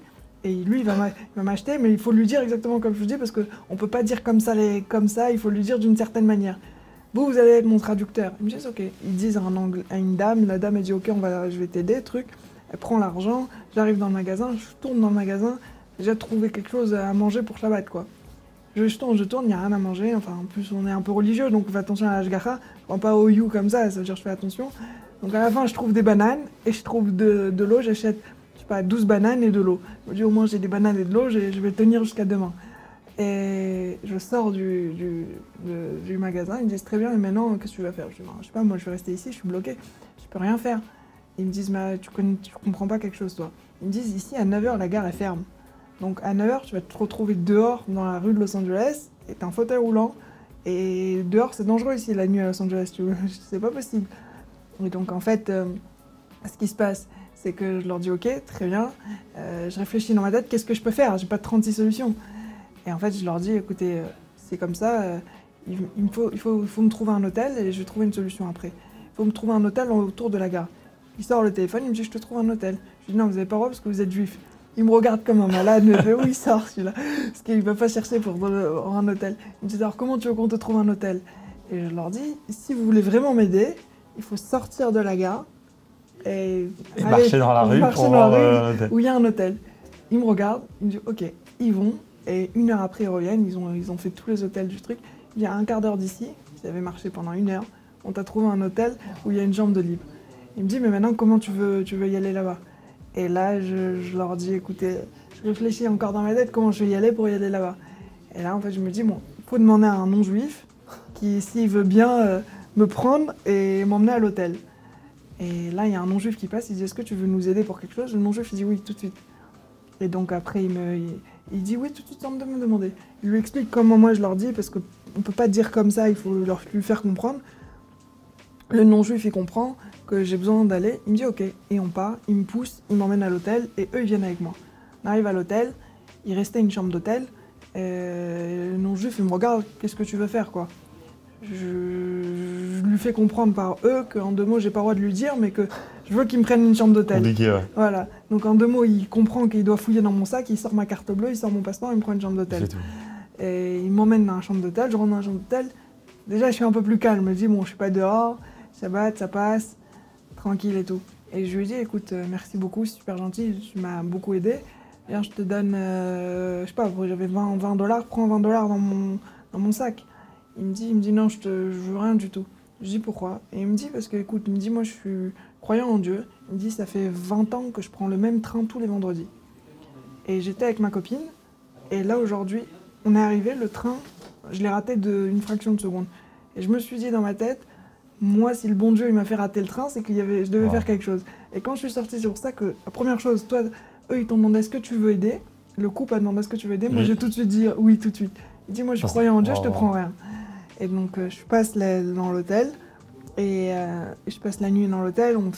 Je fais kidouche sur de l'eau. Sur de l'eau et moi aussi sur les bananes. Voilà, je mange des bananes. Adama. Voilà, exactement. Je me rappelle que le lendemain, c'est Shabbat Nevachim, donc je me réveille, je fais Télim, je fais truc. Et qu'à midi, ils me disent il faut sortir de la chambre d'hôtel. Ils m'emmènent je leur dis ok, ils m'emmènent dans le hall. J'ai dit de toute façon, le Shabbat sort à 18h et quelques. J'ai passé le reste du Shabbat dans le hall. Et donc, après moitié Shabbat, je suis partie justement au Bet Rabat d'où je devais y aller. Et là-bas, au travail où je devais y aller, il y avait un des jeunes à qui justement je devais faire la sira, etc., qui me connaissait, qui savait que j'étais en fauteuil roulant. Shabbat, mes copains lui avaient dit que j'avais pas pu venir parce que j'étais bloqué Shabbat. Et lui est venu me voir le lendemain, il me dit écoute, dis-moi jusqu'à maintenant je suis pas très chômeur Shabbat. Il me dit mais ton histoire, comme je te connais, je sais que tu étais en fauteuil roulant, que malgré tout t'as pas voulu être Mechal Shabbat pour venir, et que tu as fait tout ça, moi je décide d'être chômeur Shabbat. Et Wow. je sais qu'après des mois, il était encore chômeur Shabbat. Je sais jusqu'à aujourd'hui, je pense qu'au Hachem, il est encore chômeur Shabbat. Des fois, un petit truc, un petit impact de choses que pour nous, c'est naturel, on fait les choses naturellement, mais c'est un impact qui est vraiment un impact énorme. Oh, ça c'est l'histoire de Le Shabbat, l'histoire du train ou du Shabbat Voilà. à Los Angeles. Ouais, l'impact qu'on peut avoir sans Des savoir. fois, sans savoir. Toi, tu l'as fait vraiment les Shem Shamaï. Voilà. C'est-à-dire, pour moi, c'était pas possible d'être Michal El Shabbat, mais lui, il a pris ça vraiment d'une manière extraordinaire. Ok, après tu vas finir donc ton année à San À Diego. San Diego, il y a eu des très bons progrès sur mon avancement. Et après, Tu vas aller encore, tu vas aller en Italie, c'est ça? oui, alors après, ce qui s'est passé, c'est qu'on a trouvé un centre qui faisait à peu près ce que San Diego faisait, mais en Italie. Et pour des questions évidentes de technique et on va dire, de choses pour que ce soit plus pratique pour moi, parce que je t'avais dit que San Diego, c'était très loin, c'était pas pratique, c'était très difficile. Donc, pour des questions pratiques, on s'est dit que l'Italie, ce serait beaucoup plus pratique s'ils pouvaient proposer le même programme. Et effectivement, quand je suis partie en Italie l'année d'après, c'était un programme tout aussi intensif et tout aussi bien que San Diego. Et juste pour te dire que là-bas, je tiens juste à rendre un hommage à quelqu'un aussi qui m'a beaucoup aidé quand j'étais en Italie à Florence. C'est le Shliach de Florence, qui est le Rav Levi Volvovski. C'est vraiment quelqu'un j'étais chez lui chaque Shabbat. C'est vraiment quelqu'un qui a été vraiment extraordinaire avec moi et qui m'a énormément aidé dans ma période où j'étais en Italie. Très beau. Alors, j'aimerais juste peut-être une question un peu directe, si tu veux. T'as essayé. Ça n'a pas marché. Je te pose. Enfin, en tout cas, ça n'a pas donné les meilleurs résultats que tu aurais. Non, c'est pas ça la question. Enfin, c'est pas ça enfin, entre guillemets, la chose, comment elle s'est réellement passée. En fait, je vais te dire ma question. Comment tu fais pour vivre au quotidien avec ça, que tu avais des espérances et est-ce qu'ils sont arrivés jusqu'à la fin? Non. Mais étant encore là. On continue. C'est-à-dire qu'en réalité, moi, beaucoup de gens qui me posent la question, ils disent mais qu'est-ce qui s'est passé? Pourquoi ça a arrêté? C'est pas que ça a arrêté parce que ça marchait pas, au contraire, ça marche très bien. Il y a d'ailleurs toutes les choses que j'ai réussi à récupérer, que ce soit en San Diego, que ce soit en Italie, jusqu'à aujourd'hui, ça me sert au quotidien. La seule chose qui s'est passée, c'est qu'à un moment donné, à la fin de ma deuxième année en Italie, je suis tombée. J'ai fait une très mauvaise chute dans la rue, en fait. Et personne ne le sait, parce que voilà, les gens qui m'ont parlé, ils le savent, mais pas beaucoup de gens le savent. Je suis tombée et je me suis fait une fracture du col du fémur. Et alors j'ai eu une première opération en Italie, après j'ai été rapatriée en France, après en France j'ai subi une seconde opération, mais en réalité ça a été jusqu'à aujourd'hui, ça a été qu'il y a eu mon os du col du fémur, il a été très fragilisé, quoi. Et en réalité c'est pour ça qu'après j'ai fait d'autres interventions pour pouvoir régler ce problème-là du col du fémur, pour pouvoir reprendre une rééducation intensive. Et ça m'a. Et si Dieu veut, j'espère pouvoir soit reprendre une rééducation intensive, ou soit aujourd'hui, il y a beaucoup de choses encore plus modernes qui se font. Mais en fait, le problème principal que je voulais revoir avec toi et m'arrêter dessus, c'est que j'ai pas arrêté parce que ça marchait pas. J'ai arrêté parce qu'il y a eu un problème qui m'a fait arrêter. Encore dans le processus. Voilà, c'est encore dans le processus. Ça a été très dur moralement d'arrêter comme ça. Quand 2 ans, tu es à fond, tu t'arrêtes. Ouais, ça a été très compliqué de s'arrêter. Mais en fait, c'est très dur de continuer à faire une rééducation tellement intensive quand il y a un problème à la hanche. Donc là, on est en train de régler un problème qui est un problème complexe et long. Je ne vais pas rentrer dans les détails parce que on pourra en parler aussi pendant des heures. Mais on est toujours dans ce processus-là où c'est un problème long et complexe qu'on doit régler. Et dès que ça sera réglé, soit on va peut-être reprendre aujourd'hui une rééducation, ou soit aujourd'hui, il y a des choses encore beaucoup plus modernes qui se font et qu'on pourra essayer de tenter. J'ai compris. Et alors en fait, pour venir un peu à ta vie d'aujourd'hui, parce que j'ai entendu plusieurs trucs. Déjà, une histoire qui m'avait marqué, c'est que je sais que tu vas seul, ou peut-être avec des amis, mais en tout cas, tu es dans des communautés un peu perdues, des communautés juives dans la France. et tu vas là-bas et en fait, tu fais un peu schliar, c'est-à-dire tu vas vraiment tu vas rassembler les juifs, tu vas aller voir des juifs seuls dans leur maison. En fait, quelque part, comment tu fais ça? Je sais pas, tu te débrouilles tout seul, tu vas. Alors en fait, on part à peu près la période d'après, c'est qu'un jour, comment ça a commencé? Il y a le Merkach Lichut, ça a été une institution qui a été inventée par le rabbi il y a déjà plus de 70 ans. Et en fait, depuis, on va dire, 6-7 ans, Merkach Lichut en France, grâce à Nathanaël Attal, ça s'est beaucoup, beaucoup développé. Et en fait, qu'est-ce qui s'est passé? C'est qu'il y a un jour, je reçois un appel d'une personne qui habitait dans la région de Brestoise, en région de Brest, un endroit très, très isolé. Et en discutant avec cette personne que je connais, ça fait très, très, très longtemps, et il me dit, écoute, à Brest, on a un problème, c'est que Pourim, il ne va pas y avoir de... Brest, c'est à combien de temps de Paris, juste pour. En voiture, c'est au moins 6 heures, et en train, c'est 3h30. Ok. Et donc, Il y a une communauté juive sur place? Il y a une synagogue? il y a une synagogue, on on peut dire que la communauté, on peut dire, entre guillemets, on essaye de faire vivre la communauté. Donc toi, en fait, c'est toi qui vas là-bas pour faire vivre la communauté. Voilà, on essaye de faire vivre. La synagogue, elle est ouverte pour les grandes occasions. Donc mais il leur manque un rabbin, ils n'ont pas de rabbin, comme beaucoup d'endroits en fait en province. Et donc ce monsieur, il t'appelle et il te dit que... Cette personne-là m'appelle et me dit, écoute, moi j'habite là, et je la connaissais, cette personne-là, depuis 20 ans, même un peu plus, un peu moins, mais je la connaissais, ça faisait très longtemps. Et elle est partie vivre dans un endroit très isolé, elle me dit, mais pourri, mais je sais pas comment faire. En fait, moi je me dis dans ma tête, écoute, je vais pas laisser cette personne-là ne pas écouter la Megillah, ne pas faire un mitzvot, etc. Et d'un autre côté, je savais pas comment faire, c'est-à-dire que je sais pas, enfin... Je me suis dit avec qui prendre contact, comment faire, etc. Pas de filière là-bas, il n'y a rien, c'est un endroit très très isolé, il n'y a rien. Et j'avais entendu parler du Merkach Lichut, mon frère était déjà sorti en Merkach Lichut. Donc j'appelle Nathanaël Attal qui s'en occupe et je lui explique la situation, je dis voilà, je connais quelqu'un, etc. Et tout. Il me dit ok, très bien. Il me dit, et je lui dis, moi personnellement, je suis prêt à y aller, mais bon, pas comment faire, etc. Il me dit. Juste pour t'arrêter, désolé. Tu penses un peu à ça que tu es en chaise roulante et tu vas aller seul ou toi tu vis pas du tout dans cette atmosphère? Non, ça veut dire qu'en fait, pour moi, le sujet, il a toujours été que j'essaie de faire les choses le plus naturelles possible. Par exemple, si je pense que j'ai un fauteuil roulant, j'aurais pas été à la yeshiva ou j'aurais pas été... t'aurais pas fait il y a encore d'autres choses qu'on va apprendre. Voilà, toutes les choses que j'ai fait. C'est-à-dire que pour moi, le fauteuil roulant, ça vient... Ouais. Mais c'est quelque chose qui est bien sûr qui est présent, c'est-à-dire que par exemple quand tu prépares un voyage, quand tu as un fauteuil roulant, les gens ils ne le savent pas forcément, mais aujourd'hui quand tu prépares un voyage quand tu as un fauteuil roulant, c'est au minimum. Hein. On ne peut pas prévoir un voyage pour aujourd'hui, c'est très difficile. Il faut au minimum 72 heures de préparation pour un voyage. Sur place, il faut prévoir des endroits qui soient plus ou moins adaptés pour dormir, pour aller aux toilettes, des douches, etc. Voilà, ce soit un endroit qui soit vraiment... un endroit adapté sur place.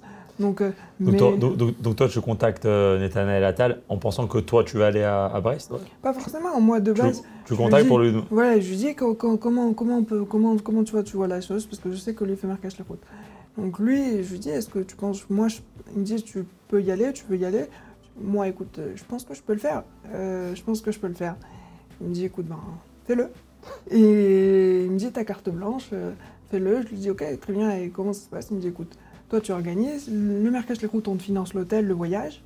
Bien sûr, nous on est bénévoles, mais ils financent l'hôtel et le voyage. Mais toi, tu organises tout, c'est ta carte blanche, tu organises tout. Donc moi, j'appelle les gens sur place. Elle, la personne que je connaissais, elle connaissait des personnes. On commence à appeler un, appelle l'autre, etc. On réunit des gens, etc. Donc je débarque à Brest et on fait Pourim à Brest. Vous rassemblez une communauté? On rassemble 30 personnes pour Pourim. C'était un beau Pourim.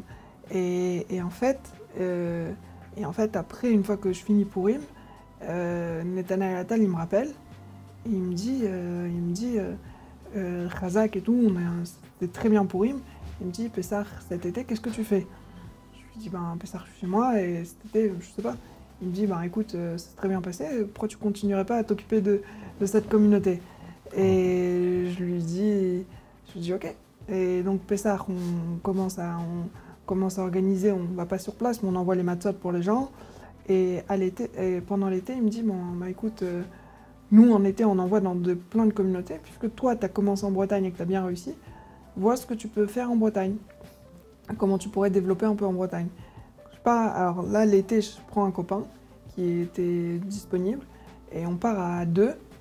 Et d'ailleurs, je tiens à le rendre hommage, c'était un copain Israël Shapira. On part à 2. Il nous a dit, écoute, il y a des communautés qu'on devait visiter, c'est-à-dire Brest, etc. Mais après, il nous dit, écoute, ce que moi j'attends de vous aussi, c'est que vous allez dans des endroits un peu nouveaux. Le truc de Marrakech Écoute, c'est de découvrir des nouveaux endroits.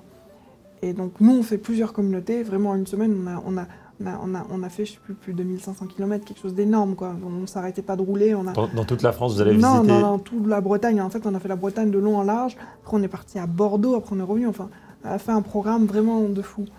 Et à la fin, il nous restait le dernier jour. Et le dernier jour, on avait fait toutes les communautés qu'on devait faire. Et on s'est dit, qu'est-ce qu'on va faire? On avait entendu parler d'une ville en Bretagne qui s'appelle Saint-Malo. C'est pas une ville où il y a une communauté, il n'y a rien.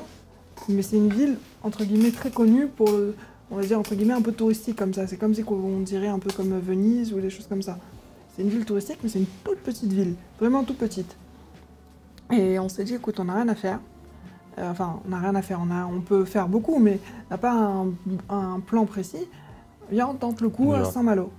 Et on part à Saint-Malo, maintenant, on n'a rien, quoi. C'est pas du tout ce qu'on va faire là-bas. Et dans la route de Saint-Malo, Shabbat, on était à Bordeaux, quelqu'un qui me dit « Écoute, Shabbat, tu nous avais dit que tu pensais peut-être aller à Saint-Malo. Je connais une personne juive qui habite à Saint-Malo. » C'est improbable, mais ça s'est passé comme ça. On arrive à Saint-Malo, on rencontre cette personne. Et là, on rencontre un Dieu, mais j'en connais une autre. 2e, 3e, 4e, 5e. Ça fait 2 ans. Aujourd'hui, je reviens de Saint-Malo. Là, j'y étais la semaine dernière pour Hanouka. Aujourd'hui, à Saint-Malo, on est à pratiquement 15 familles juives qu'on a trouvées sur Saint-Malo. Et des juifs qui habitent là-bas, ça fait 50 ans, et qui ne savent pas qui savaient pas qu'il y avait des autres juifs qui habitaient là-bas. Donc aujourd'hui, en fait, tu as tes petites communautés un peu comme ça, voilà. À Brest, à Saint-Malo. À Brest, à Saint-Malo. Brest, on n'a pas abandonné, on y va à tout. J'étais la semaine dernière, j'étais à Brest et à Saint-Malo. On a fait les deux, et il y a beaucoup de projets des gens qu'on a grâce au Marrakech les routes, qu'on a réussi à développer, qu'on a réussi aussi à faire avancer. Okay. Il y a encore d'autres trucs, bon, on n'aura pas le temps de tout passer, mais c'est quand même des trucs qui m'ont impressionné. Je sais qu'aussi à un moment, tu étais même moniteur d'un groupe dans un GAN Israël. Encore plein de petits détails, bon, on ne va pas tout rentrer dedans, mais ils sont vraiment... je sais pas, c'est fascinant de voir ça. Mais juste un point qui m'a intéressé, c'était le fait qu'aujourd'hui, tu es devenu aumônier.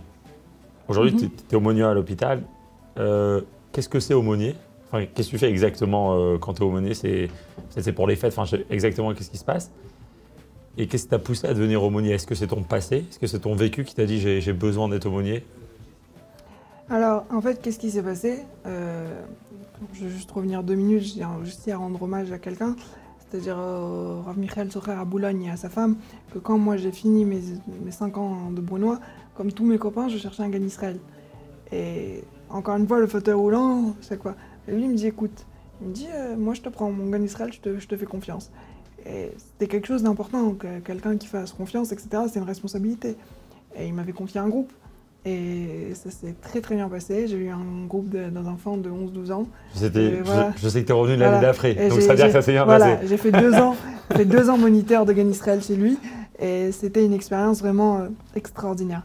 Pour revenir à ta question, en fait, comme je t'ai dit, pour revenir à ta question, on va revenir à ça, c'est qu'une des choses que j'ai dû faire pour, une fois que une fois que j'étais revenue d'Italie, en attendant pour pouvoir réparer ma hanche, il a fallu passer un moment de repos. J'ai profité de ce moment de repos-là pour aller faire ma smicha en Amérique. J'ai passé ma smicha, j'ai aussi passé ma smicha de Sofer en même temps, après en Israël. Et en fait, après, j'ai subi une première opération, une très longue opération, très compliquée, de plus de 10 heures pour pouvoir justement mettre dans les meilleures conditions la hanche, pour pouvoir la mettre, pour pouvoir, entre guillemets, la réparer. C'est une opération de scoliose, c'est un peu compliqué. Je ne vais pas rentrer dans tous les détails, mais c'est une opération lourde et compliquée. L'opération en elle-même, on va dire, entre guillemets, s'est bien passée, mais il y a eu des suites opératoires pas du tout bien.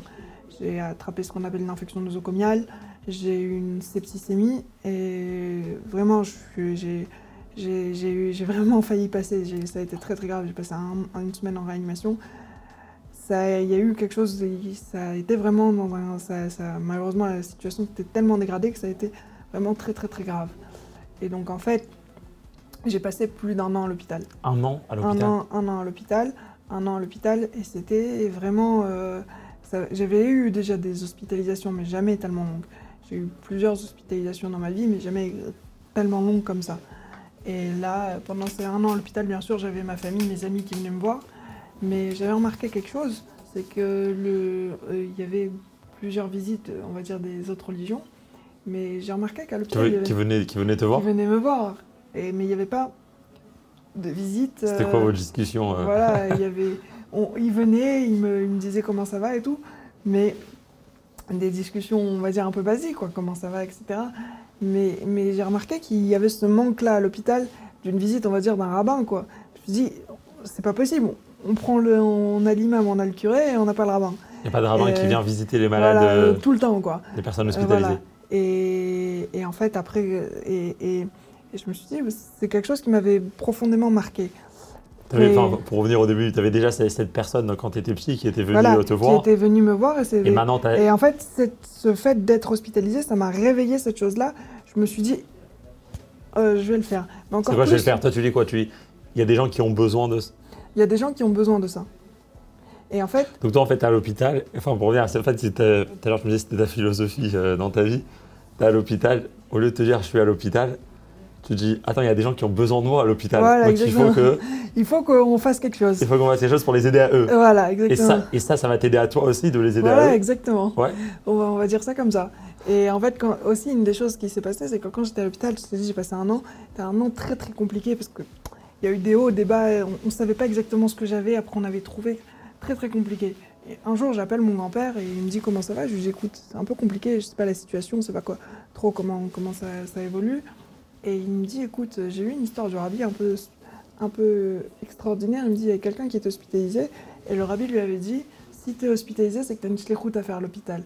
Et il me dit, écoute, si tu es hospitalisé, tu as quelque chose à faire à l'hôpital. Donc tu n'es pas là-bas pour rien. Je raccroche, je réfléchis à ça et je me suis dit, en fait, il a raison. Et je me suis promis dans ma tête, je me suis dit, écoute, si je m'en sors, je me sors de l'hôpital, je m'en sors de tout ce que j'ai eu, je vais venir et faire aumônier à l'hôpital. C'est une promesse que je me suis faite. Et j'ai eu un miracle, mais vraiment, je ne peux pas rentrer dans tous les détails parce que ce serait trop long, mais je m'en suis sortie. Et quand je m'en suis sortie, j'ai dit, je reviens à l'hôpital maintenant, mais pour aider les gens. Pour aider les gens. Et en fait, quand je suis sortie, je me suis renseignée comment on fait pour devenir aumônier. On m'a dit que pour devenir vraiment aumônier, c'est-à-dire avoir vraiment le métier, il faut passer un diplôme, etc. Donc j'ai passé 1 an à la Sorbonne pour passer ce diplôme. Après, j'ai été officiellement nommé aumônier. Et depuis, alors, donc toi, en fait, aujourd'hui, tu es aumônier, c'est-à-dire toi, aujourd'hui, c'est toi qui viens rendre visite aux malades pour les aider. Exactement. Alors, des gens qui sont des fois dans une situation, on va dire, un peu plus simple que toi, ouvertement, je veux dire ça. En fait, je ne sais pas si tu as déjà été à l'hôpital, mais en fait, à l'hôpital, tu as de tout. Tu as des personnes qui viennent pour une hospitalisation, ce qu'on appelle une hospitalisation courte, qui est une hospitalisation d'1 ou 2 jours. Des fois, ils viennent le matin, ils ressortent le soir. Et il y a ce qu'on appelle des hospitalisations longues, où des gens, des fois, pendant plusieurs mois, ils sont hospitalisés. Et donc, en fait, moi, ce que j'ai quand je suis arrivée à l'hôpital, j'ai essayé de voir, en fait, bien sûr, on a une idée de ce que c'est le travail d'aumônier, c'est-à-dire d'aller voir les malades. Mais moi, j'ai essayé de réfléchir dans ma tête comment, on va dire, mettre ce potentiel-là au maximum. Et je me suis dit, ok, on va regarder ça d'une autre manière. Bien sûr que je vais voir les malades, toutes les semaines, je vais voir les malades, je vais voir les personnes, etc. Mais je ne vais pas voir que les malades. Je vais aussi m'occuper de tout ce qu'il y a autour, c'est-à-dire les médecins, les étudiants en médecine et le personnel. Donc tu vas à l'hôpital pour t'occuper de tout le monde. Voilà, en fait. Exactement. C'est ça. Et en fait, des gens... T'as une vraie mission là. Voilà. Et en fait, ce qui se passe, c'est qu'une fois quand j'ai commencé, j'allais tous les services. Ça me prend vraiment, à chaque fois, ça me prend la semaine, ça me prend quand le jour où je vais à l'hôpital. Mes parents, ils savent, ma famille savent que ça me prend 6, des fois 7 heures. Ça prend beaucoup de temps. C'est un gros hôpital, il faut faire beaucoup de choses. il faut voir. Émotionnellement, c'est pas dur de. Enfin, j'imagine les gens ils te racontent leurs histoires, tu vois, les gens dans la douleur, T'arrives à accepter, enfin, à recevoir tout ça? Alors, quand je rentre à la maison, je suis très fatiguée. T'es très fatigué. Très fatiguée. Parce qu'en fait, ce qu'il y a, c'est qu'il faut rentrer dans chaque chambre de personne, ou quand on t'appelle pour aller voir des gens, il faut aller voir les gens, et il faut rentrer avec le sourire. Toi, tu es là pour leur apporter le sourire et les écouter, et surtout les aider. Il y a plein de demandes que les gens ils ont. Par exemple, c'est un repas cachère, peut être plein de choses que les gens ils ont de demandes qu'ils ont à l'hôpital. Toi, tu es là pour les aider, tu es là pour essayer de répondre à leurs demandes. Et on essaye au maximum de les aider. Donc, c'est fatigant parce qu'il faut vraiment donner de sa personne. Mais après, il y a ce qu'il y a à l'hôpital, à tous les gens qu'on aide. Il y a le personnel qu'on essaye d'aider, mais il y a surtout aussi les médecins, les choses. J'avais remarqué ta mission, c'est aussi eux. Voilà, j'avais remarqué que voilà, il y a quelque chose qui n'était pas fait à l'hôpital, c'est-à-dire que les gens pensent que, comme les médecins s'occupent, entre guillemets, eux, ça va de leur côté. Alors que, bien sûr, ça va, ils vont bien, ils se sentent bien, etc. Mais personne n'a dit qu'eux n'avaient pas aussi besoin d'un accompagnement, on va dire, entre guillemets, pour les aider dans leurs choses quotidiennes. Et je peux te raconter plein d'histoires, des choses qui se sont passées avec des médecins que j'ai été voir, des gens qui m'ont confié des choses, des médecins qui m'ont parlé, etc. Donc toi, et que ça leur a fait vraiment du bien. Ils me disent, ouais, un rabbin, c'est une idée folle, quoi, en fait. C'est une idée révolutionnaire qu'un rabbin vient à l'hôpital pour s'occuper des malades et de nous. Et des médecins. Nous, c'est nous qu'on s'occupe d'eux. C'est nous qu'on s'occupe d'eux. Et en fait, une des personnes. Alors moi, pourquoi si j'ai choisi l'hôpital Saint-Louis, j'aurais pu choisir plein d'hôpitaux. C'est que quand moi-même j'étais hospitalisée, une des personnes qui m'avait énormément aidée, c'était le professeur Maurice Mimoun, qui s'était occupé de moi personnellement, et il m'avait énormément aidée. Et des fois, c'était très difficile, des cas très difficiles, il avait toujours été présent, etc. Et j'ai construit avec lui un lien, pas juste relation, c'est-à-dire entre guillemets, de patient à médecin, mais vraiment une relation personnelle. Je pense que c'est quelqu'un, avant d'être médecin, c'est quelqu'un d'humain. C'est un humain, il a un côté humain très fort, et on est resté très fort. Et je me suis dit, ça veut dire que quand moi je suis sortie de l'hôpital, j'aurais pu choisir tous les hôpitaux ou faire aumônier. Je me suis dit, voilà, je vais choisir cet hôpital parce qu'il est là-bas. Et justement, avec les médecins, moi j'en ai connu beaucoup, j'en connais beaucoup. Alors une des phrases qu'un médecin il m'avait dit, d'ailleurs je tiens à lui rendre hommage, maintenant il est décédé très jeune d'ailleurs, mais c'était un médecin extraordinaire, il s'appelait le professeur Kevin Mazda. Il m'avait dit un jour, Mendel, écoute, il était très franc, on parlait plein de choses, il m'avait plusieurs fois sorti de situations très compliquées. Et il me dit, écoute, Mendel, un jour si un médecin il te dit je sais pas ou je peux pas, il me dit change de médecin. Et il avait raison, et plusieurs fois ça m'a sauvé la vie. Ça a sauvé la vie vraiment, réellement. Ouais, vraiment. C'est-à-dire que moi personnellement, ce que j'ai dit au médecin, c'est qu'un médecin, il peut pas dire on peut pas. C'est pas son. Ça me rappelle dans les lettres du rabbi, quand les gens ils écrivent au rabbi, ils disent le médecin il a pas de. Il dit que c'est fini. Et le rabbi dit Dieu il a donné la possibilité au médecin de guérir. De guérir. Mais pas de tuer ou de condamner. C'est pas son travail au médecin c'est pas le travail du médecin de condamner. Son travail c'est vraiment de soigner. Alors il doit le faire au maximum. Alors il peut dire je sais pas. Mais dire je peux pas, ça c'est pas son travail.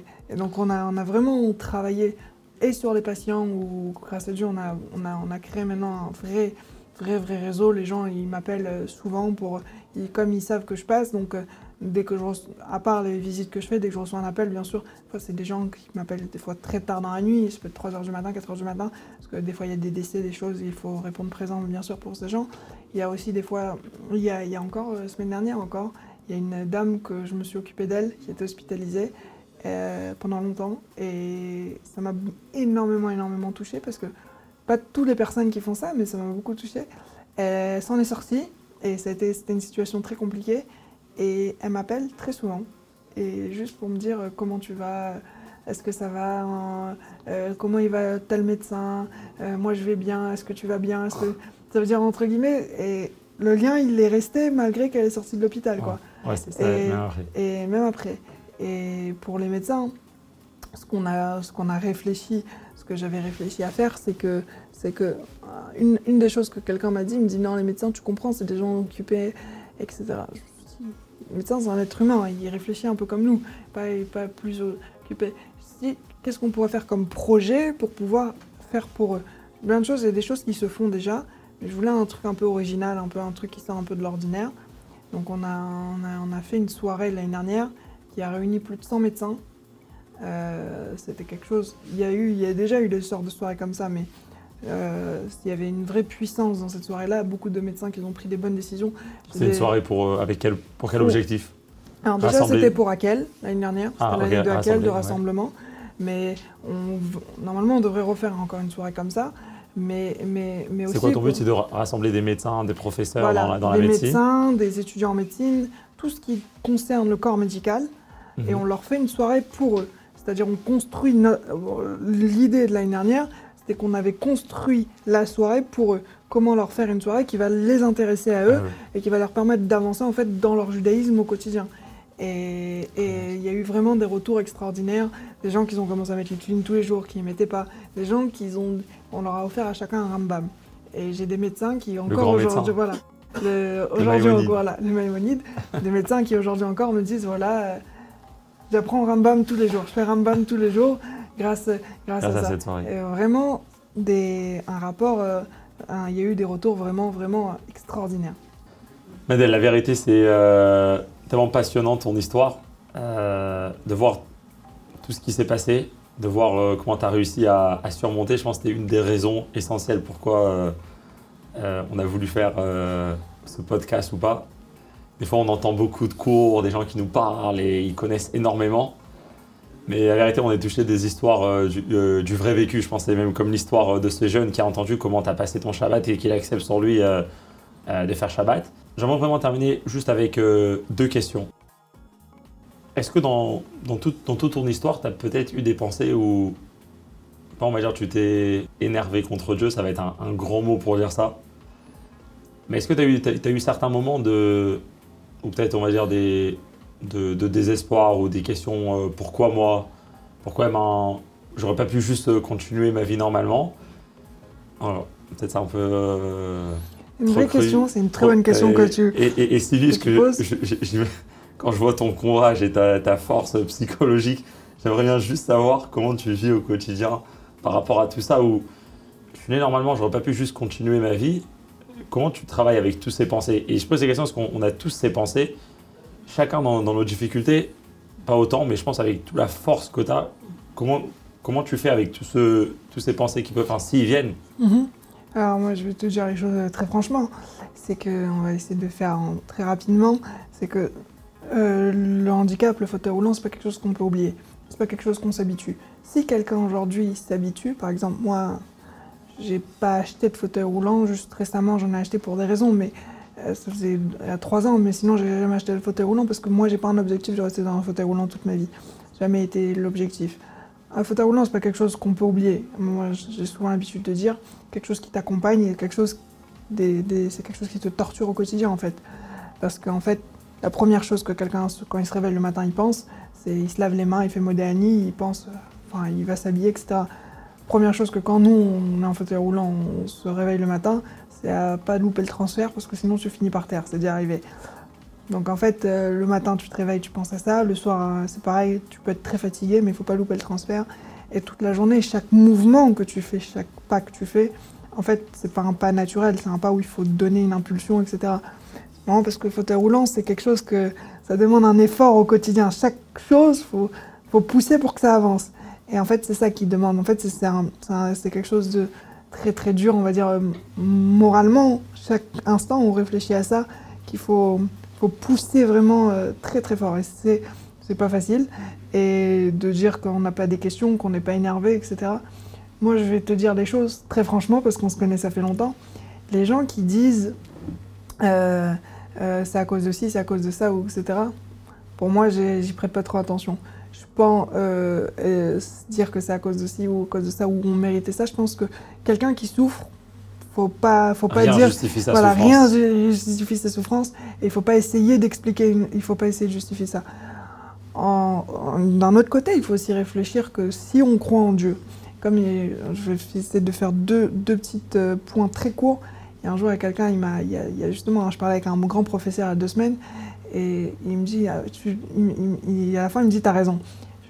Parce qu'on parlait d'un sujet, je lui dis, vous allez à la Shula Kippour? Il me dit oui. Je lui dis, vous savez, le même Dieu, je lui dis pourquoi? Il me dit, parce que voilà, Kippour, c'est Kippour. Je lui dis, le même Dieu qui vous a dit d'aller à la Shula Kippour, c'est le même Dieu qui vous a dit de mettre les tunes tous les jours, c'est le même Dieu qui vous a dit de manger kasher, c'est le même Dieu qui vous a dit de faire Shabbat. Il n'y a pas un autre Dieu. Le même Dieu qui vous dit, il me dit, t'as une vision très simpliste, mais très vraie de la chose. Je lui dis, oui, si tu fais Kippour, si tu penses que la chose, elle est vraie, va jusqu'au bout. Si tu penses que c'est pas vrai, alors ne fais rien, mais ça veut dire, soit tu penses que c'est vrai et tu fais toutes les choses, soit tu penses que c'est pas vrai et c'est pas vrai.